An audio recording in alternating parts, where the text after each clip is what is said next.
Russian warplanes on Venezuelan runways, US warships prowling the Caribbean, and Maduro warning of a catastrophic war. A new treaty in Caracas ties Venezuela closer to Moscow, defying Washington's blockade. Are we watching a rerun of the Cuban Missile Crisis? Or the opening act of something even darker?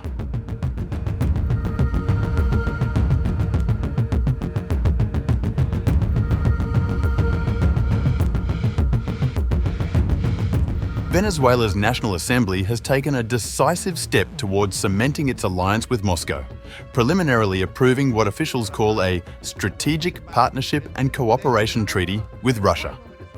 The timing couldn't be more significant. As Donald Trump's administration ramps up military operations in the Caribbean, targeting Venezuelan vessels under the banner of counter-narcotics efforts, Caracas is doubling down on its relationship with one of Washington's primary adversaries. This treaty is a message of peace and sovereignty in the current geopolitical context. It underpins international law and the people's right to self-determination. The treaty, which still requires final approval after additional debates, promises to deepen existing ties across multiple domains.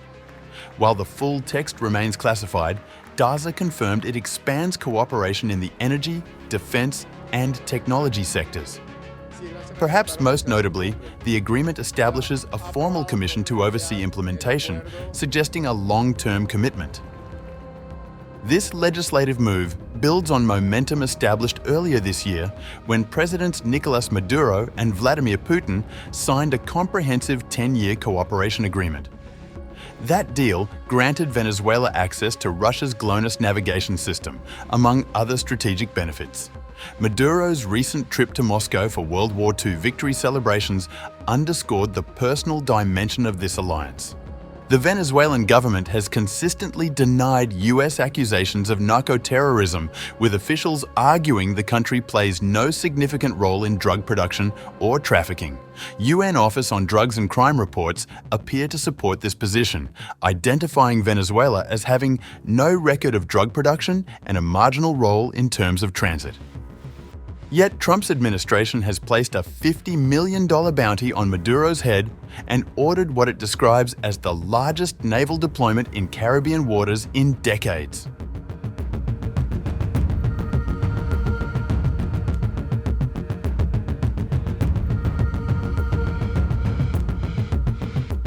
Venezuela's response to mounting US pressure has been both swift and dramatic.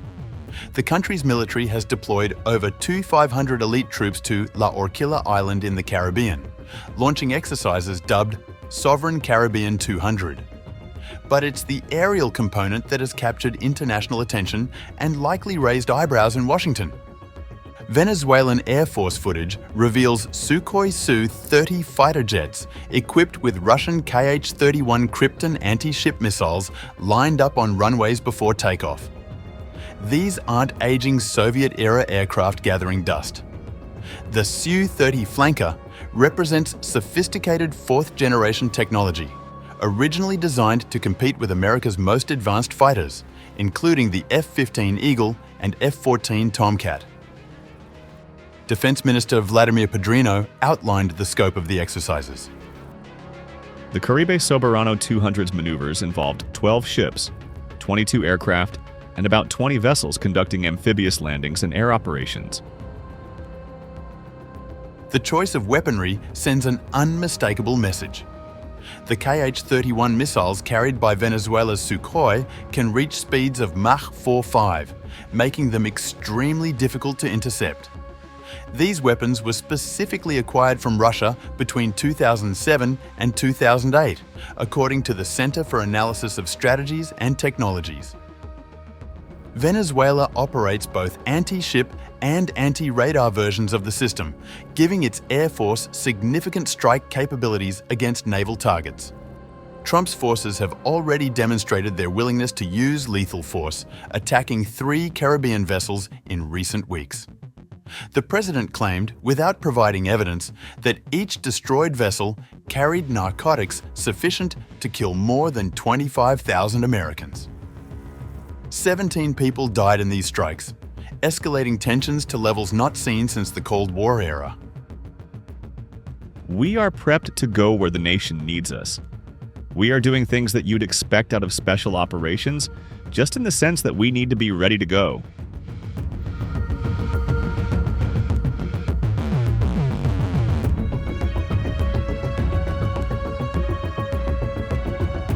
The streets of Caracas have become a stage for what Venezuelan officials describe as one of the largest displays of popular support in the country's recent history.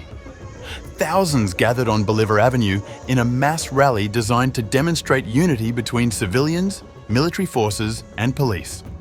But this wasn't merely a political demonstration. It was a show of armed readiness. Millions of men and women volunteered to take to Bolivar Avenue with weapons in hand, showing their preparedness to defend the homeland at all costs. The imagery is striking. Civilian volunteers are receiving weapons training while military exercises unfold offshore.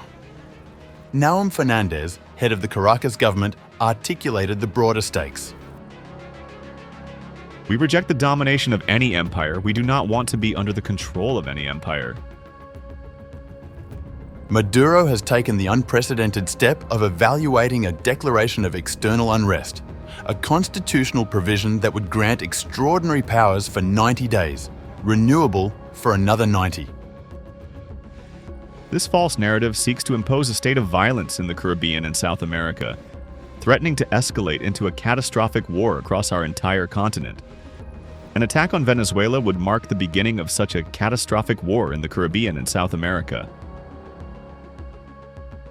The Venezuelan president has activated what he calls the National Council for Sovereignty and Peace, bringing together government officials, business leaders, universities, labor unions, and even tolerated opposition figures.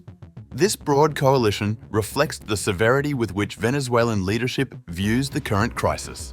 Meanwhile, Venezuelan officials have reached out diplomatically, with Maduro sending a letter to Trump requesting a meeting with his special envoy. The military threat against Venezuela, the Caribbean, and South America must cease, and the proclamation of a zone of peace must be respected. Yet Trump's administration shows no signs of backing down. Special Envoy Richard Grenell acknowledged Tuesday that diplomatic resolution remains possible, but White House Press Secretary Caroline Leavitt made the administration's position clear. We have seen this letter. Frankly, I think there were a lot of lies that were repeated by Maduro in that letter, and the administration's position on Venezuela has not changed. We view the Maduro regime as illegitimate, and the president has clearly shown that he's willing to use any and all means necessary to stop the illegal trafficking of deadly drugs from the Venezuelan regime into the United States of America. As both sides escalate their rhetoric and military preparations, the Caribbean finds itself at the center of what could become the most serious confrontation in the Western Hemisphere since the Cuban Missile Crisis. The question now isn't whether tensions will continue rising, but whether either side possesses the wisdom to step back from what Maduro warns could become a catastrophic war engulfing the entire region.